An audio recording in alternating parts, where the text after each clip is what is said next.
Okay, yes, in the last class we were discussing about homogeneous coordinates with translation, rotation, and scaling metrics. Fine, right? So now coming to this concept, why actually we require this homogeneous coordinate system was whenever we come up with the applications, right? So whenever applications in the sense, right, we need to whenever we need to provide more than two transformations on a single object, right? The example that I gave in the last class, you may have seen in the movies, right? So introduction about a person or something, if he is returning from abroad or something, they will show you a picture, animation, where a flight will be moving from India to abroad or from abroad to India, right? So that is translation, that is they are providing to the object. Once the flight comes to India, right, you can see the scaling, right? Scaling in the sense, right, you can see that the globe or the India getting magnified and coming to the states and and within a particular state, within a city, and within a city to a particular street or something like this, right? That means to a single object, we are trying to provide more than two transformations, right? It may be translation, it may be two translations, more than one translation, or combination of translation rotation, or combination of translation rotation scaling, or anything, right? So whenever I need to go with those type of things, right, I cannot it is not very much preferred to have more than one type of operation, right? Here for translation, I obviously I need addition, right? So because my translation clearly says, fine, right, I need to add, okay, I need to add this tx and ty with to my original coordinates to get the new coordinates. But my scaling and rotation clearly tells me, right, I need to multiply this rotation matrix with the x and y, right, to get whether the scaled coordinates or the rotated coordinates. So as we go for preferring one type of operation, so what we did was we tried to convert a two coordinate system into a three coordinate system. That is what we call it as homogeneous coordinate system, right? And basically what I wanted is, right, I don't wanted any intermediate points, right? So what I need is, right, I need to apply translation. For if I take a point, I need to apply any number of transformations. For example, it may be translation, after translation again translation, or it may be rotation or anything. Finally I should get the I should get the point, right? So which has completed translation and also rotation, right? I don't prefer these type of things where, yes, after translation I get another point, right? To that point I will apply rotation. Finally, I will get the end final points, right? It is not like that. I need to apply all the transformations, right, that I require to a point so that I get the final or the resultant point what I require, right? So what they did was, right, they went for a third coordinate, right, to come to adjust that addition to the multiplication itself, right?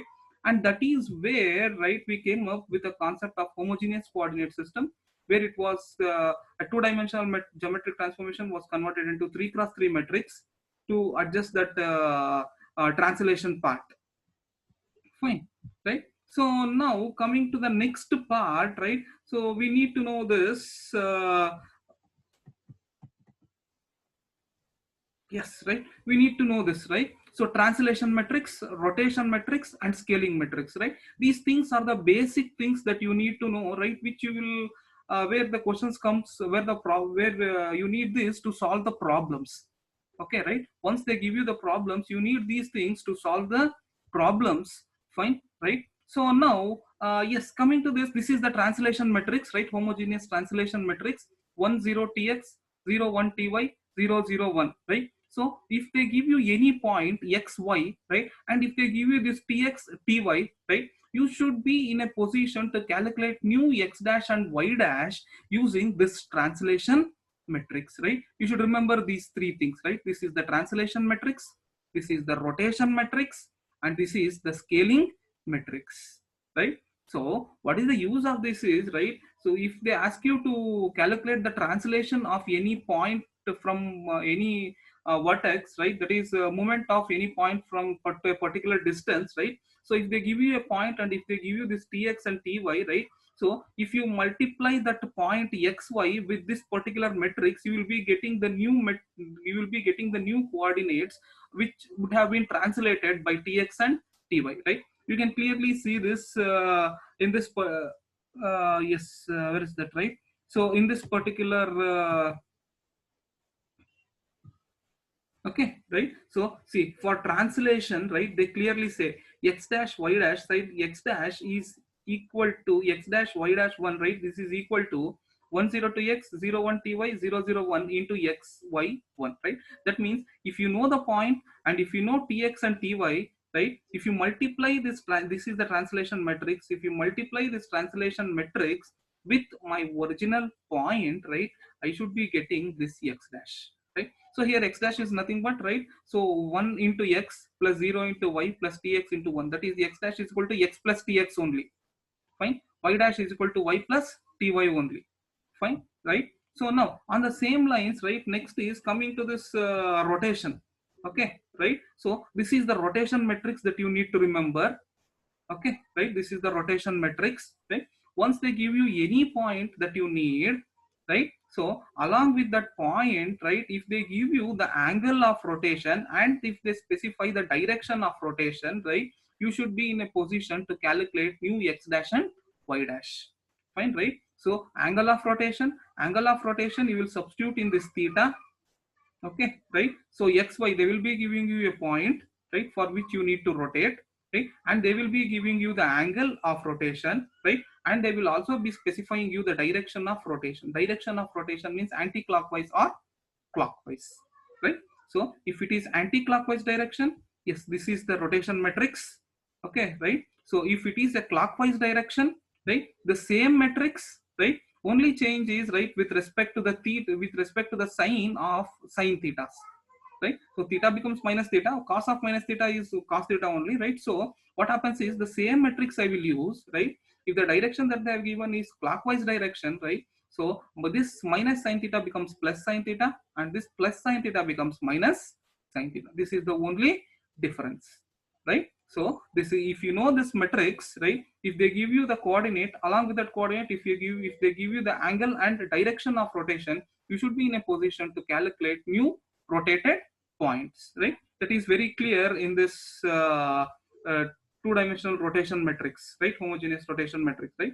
Where x dash y dash 1, right, is equal to cos theta minus sin theta 0. This is my rotation matrix, right, multiplied by my original coordinates, okay, right? You will get the same thing, right? X dash is equal to x cos theta minus y sin theta, right? So y dash is equal to x sin theta plus y cos theta, right? So this is the rotation matrix, fine. If they give you the theta and if you give the, if they know the values of x y, right, and if you know the direction of rotation, right, then you should be in a position to calculate new rotated points, okay, right?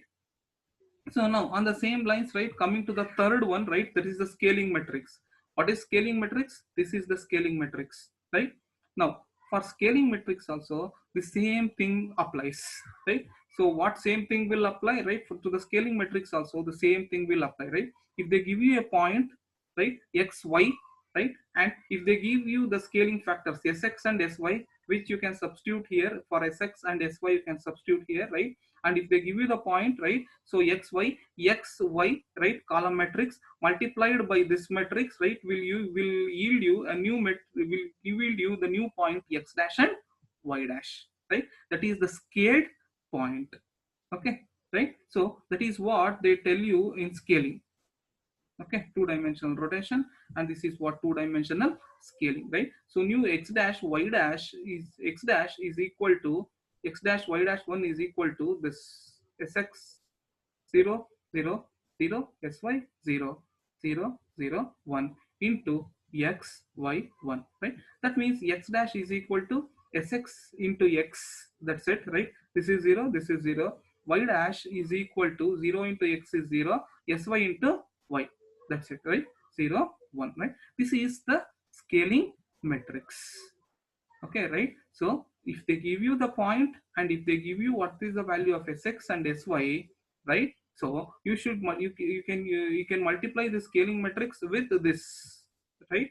So to get new x dash and y dash, right? So now these three are very important metrics, right, which you will come across, right? So in the next concepts, right, this is translation matrix. If I want to apply translation on object, I will use this matrix. If I want to apply rotation on any object, right, or that is any point, I will apply this matrix.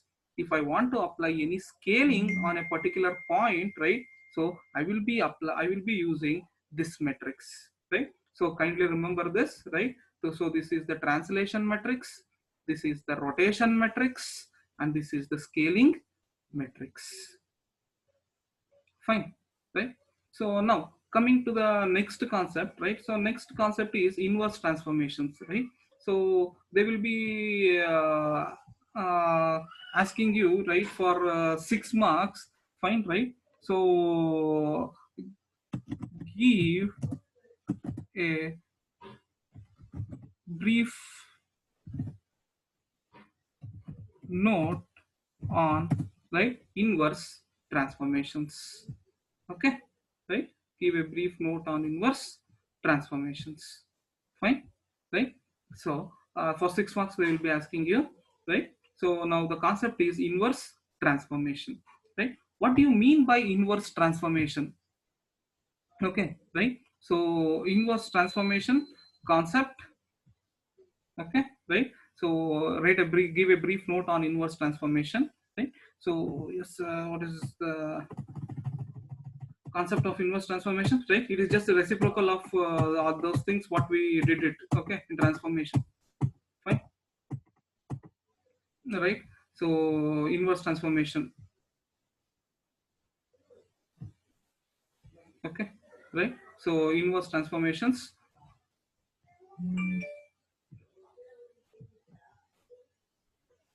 okay, right. So right. So for translation, right, we obtain inverse matrix, right? If there is inverse translation by negating the translation distances, right? So that means, right, consider now I have P here, okay, right? So previously in transformation, what I was doing, my P was here, right, and my P dash was here, okay, right? I was moving towards positive direction, right, for both x and y, right. So how, if my point is somewhere here, right, how to move my point to somewhere to the other place, right, along the straight line, right. So then now the concept is inverse, okay, reverse of that. My point is here, I need to move my point downwards, I need to translate my point downwards to P dash, okay, right. So previously it was just opposite of this, right, P was here, P dash was here, okay, right. So now the concept is just the reverse of this, right. My P is here, my P dash is towards downwards, right. So that means I need to translate towards the negative direction, right. Whenever I need to translate towards the negative direction, right, so what happens to my translation matrix, right, if my inverse translation, right, my translation matrix was 10 tx 01 ty 001, right. So when it comes to inverse translation, right, so the sign of my distance changes because I am moving towards negative direction, that is towards negative side, towards downwards, right. So my tx will also be negative and my ty will also be negative, okay. Tx will also be negative, ty will also be negative, right. So now on the same lines, inverse rotation, right. What do you mean by inverse rotation, right? Inverse rotation is if my point P is here, right, and I need to rotate this point in clockwise direction, okay, right. So previously what was the concept, right? My P was here, I was rotating it in anti-clockwise direction, right, towards this way, right. When I was rotating my point towards anti-clockwise direction, right, so that was anti-clockwise transformation, right, where all my thetas were positive, okay, right. So now the concept is reverse, where I need to rotate my point towards anti-clockwise rotation, okay, right. This is rotating my point towards anti-clockwise rotation. When I try to move my point to in an anti-clockwise rotation, right, so what happens to my rotation matrix, right, so all my thetas will become minus theta, okay. So here how tx became minus tx, right, ty become minus ty. So in the same lines right? So in rotation, right, inverse rotation means moving my object in clockwise direction.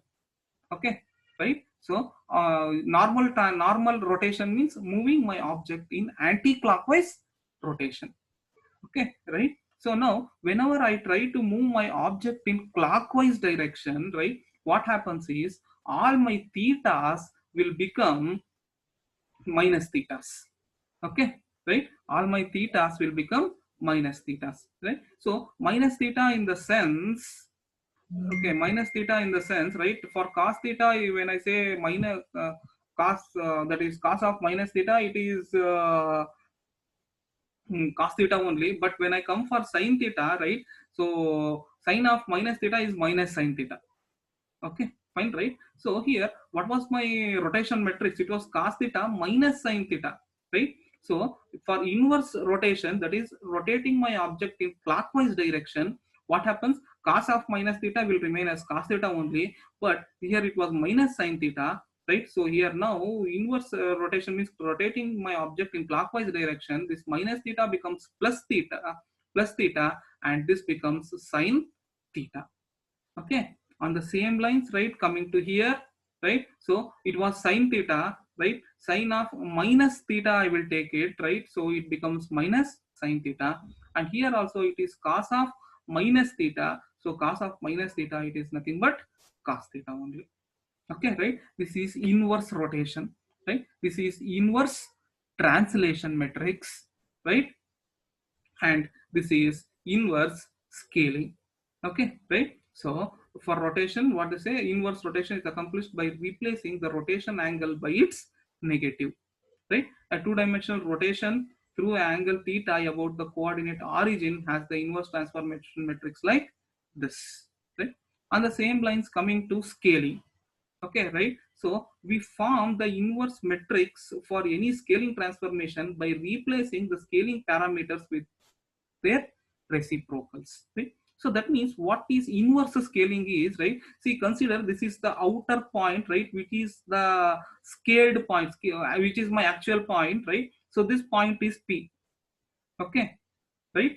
So scaling means, right, what would have happened is, right, this object would have been increased in size. Okay, right, with this object which was P, right, ordinary scaling means what would have happened is, right, this object would have been increased in size and this would have become the object.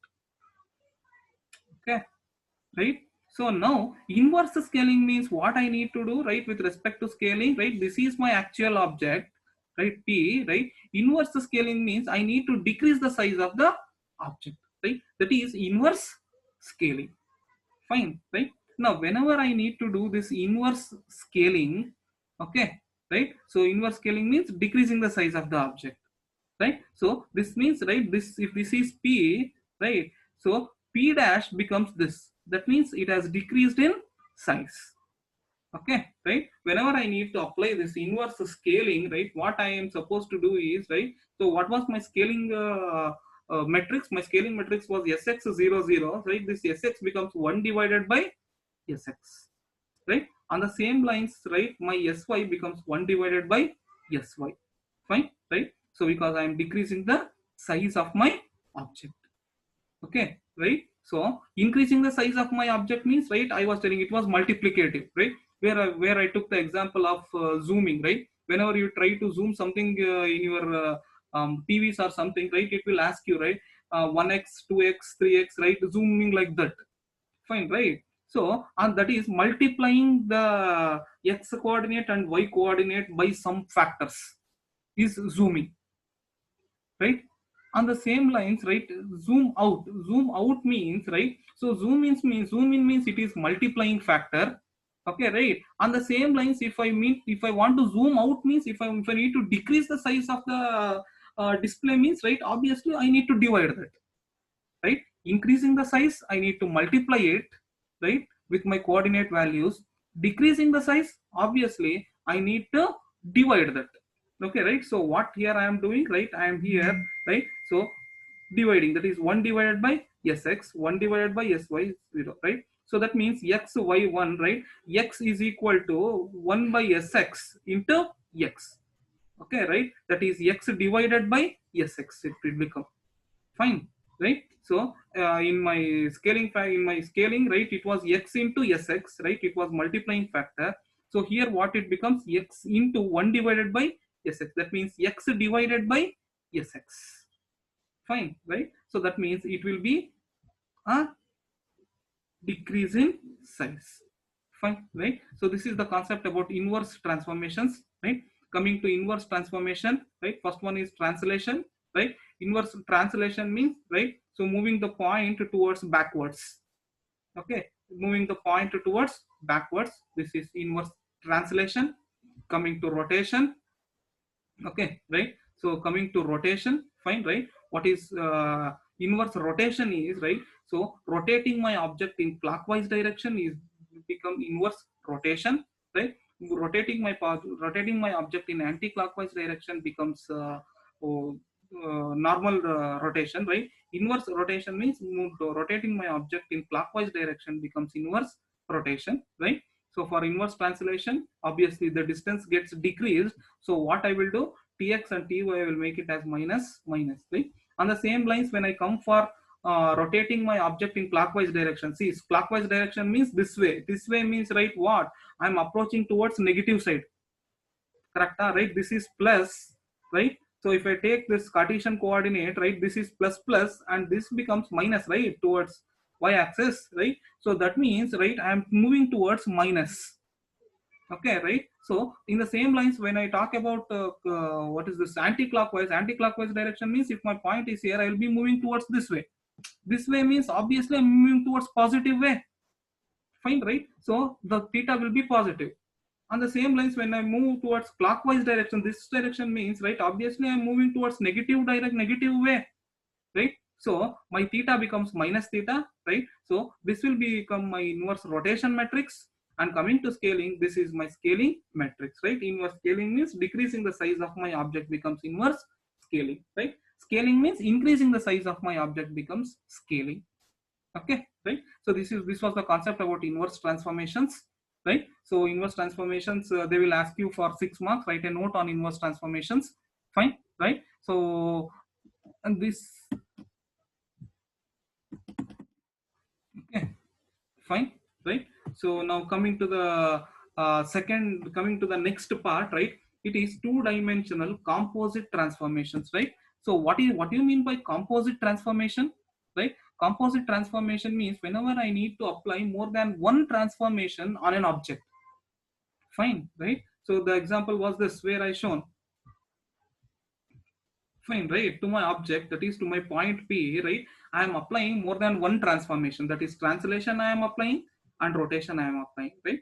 So I'm applying translation, I'm applying rotation, right? Whenever I go for applying more than one type of translation on an object, fine, right? That becomes inverse, sorry, that becomes composite transformation.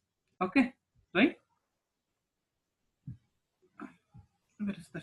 Yes, that becomes my two-dimensional composite transformation. So composite means that is what you mean, right? So whenever you need to apply multiple transformations, right? Multiple transformation is multiple transformation. How I will apply, right? I will multiply the transformations that they give, right? So for example, forming products of transformation matrix is often referred as concatenation or composition of matrix, right? So what do you mean by composite or composition of matrix, right? When I need to multiply, right, more than one transformations on an object, that means, right, whenever I need to apply more than one transformation on an object, right? So I will call such type of transformation or such type of transformations as composite transformation. Right? For example, consider, right, I have P, right? On this P, I need to apply two different transformations, right?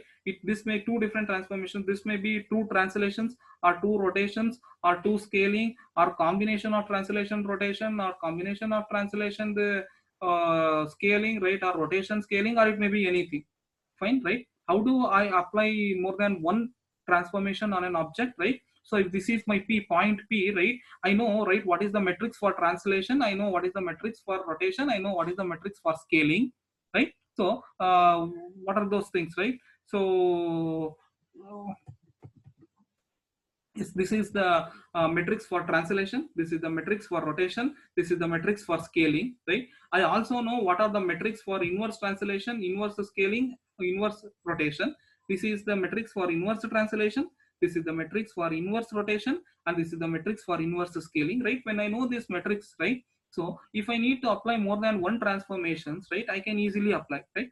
If that is right, so how do I apply more than one transformation, right? That is multiplying the transformation metrics, right? I can apply more than one transformation, right? For example, if I want to apply translation and rotation, I will multiply translation metrics with rotation metrics, right? I will say that in general as m, right? And then to that I will multiply my point so that I will get new points p dash, right? That is x dash and y dash, right? That is what they say.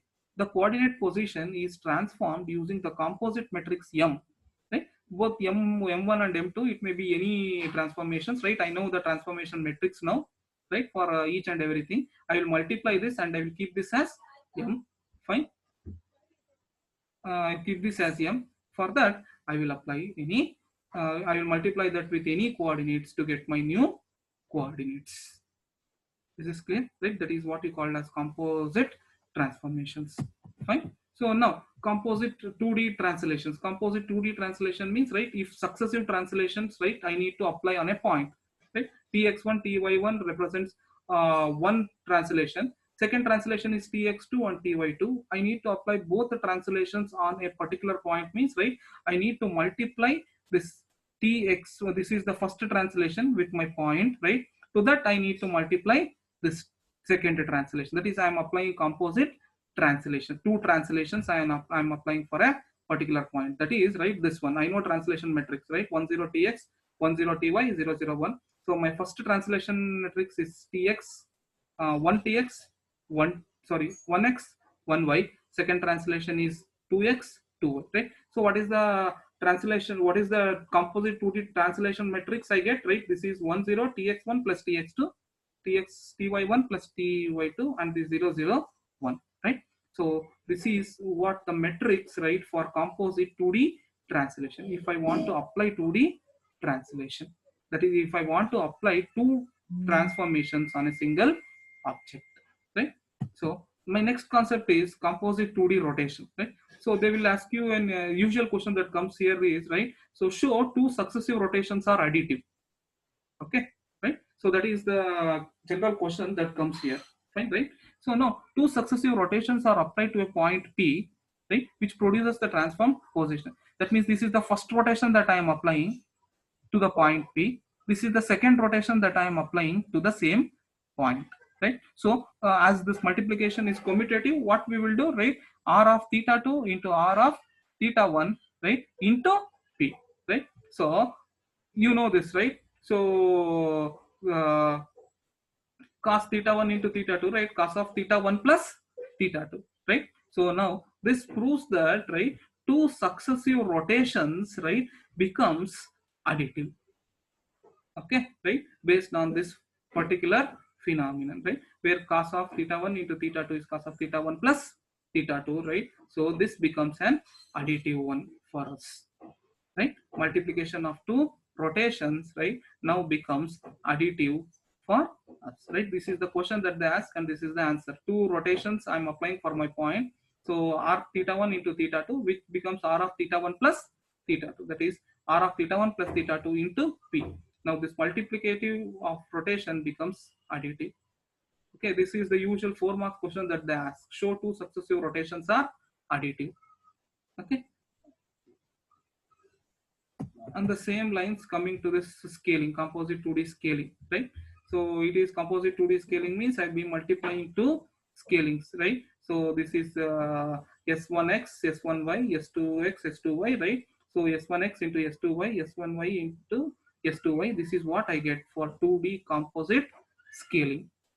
Okay, right? So now what concept you need to understand in today's session is, right, today's session was about providing inverse transformation, that is inverse translation, inverse rotation, and inverse scaling, right? And next concept was this composite 2D transformation, right? So this was the general equations that we were knowing, right? P dash is equal to m into p1.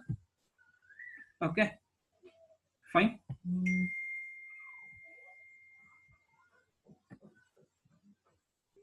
M into p1, m into p, right? So two translations applying means, right, this is two transformations means any translation, rotation, scaling, anything I may apply, right? So this becomes multiplication of the, we know the metrics for all those things, right? For translation also we know, for rotation also we know metrics for scaling, and also we know the metrics for inverse translation, inverse rotation, and also inverse scaling, right? So anything you will give, whatever they give you, right, you can multiply those transformations, right? And to that multiplied one, right, you multiply the points, you will get that, you will get the new points.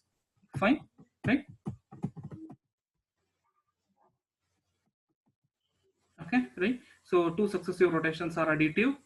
Fine, right? And this is composite 2D scaling, where I am doing scaling two times, right? So I'm multiplying, this is the scaling one, this is scaling two, right? I'm multiplying two scalings, right? So this is the matrix that I get for composite 2D scaling. Okay, right?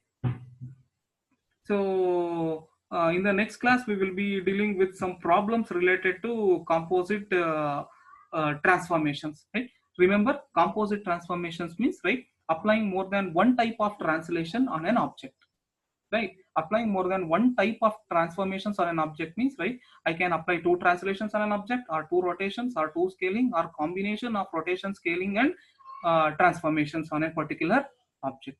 That is what we call it as uh, composite transformations. Okay, right? We will stop here, right, and we will continue in the next class. Thank you.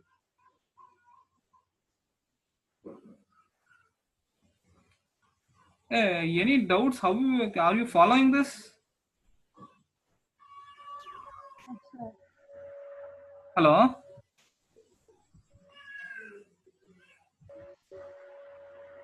Uh, are you people able to follow this? Yes, sir. Is it okay? Yes, sir. Yes, sir. Yes, sir. Okay, what I will do is, right, this PPT what I have prepared, this itself is the notes, okay? Fine, right? So I will share this PPT in WhatsApp. For this is second module notes, PPT itself is the notes.